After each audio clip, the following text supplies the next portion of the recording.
It's a common sight in San Francisco. Fog envelops the Golden Gate Bridge. Thick blankets of marine layer cover the Pacific near Stinson Beach. Only most days, these days, this is what our coastline looks like. Clear skies. There's much less fog along the coast than there has been. Meteorologist Mike Peckner has been studying coastal weather data for 30 years. I think what we're seeing is a major part of climate change, something that's been evolving probably maybe for the last quarter century or more.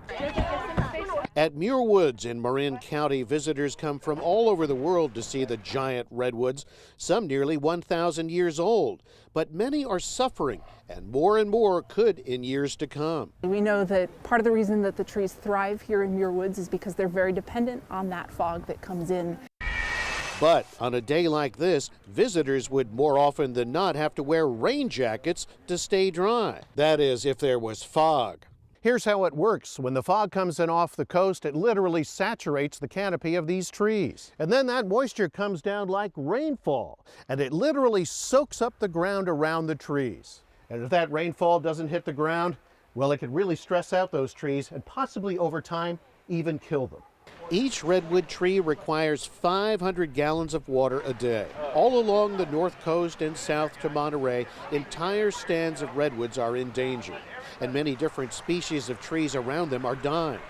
Researchers at UC Berkeley have determined that coastal fog has steadily diminished for decades. The oldest trees here are around 1,000 years old, and so they grow slowly and they live on a different time scale from humans.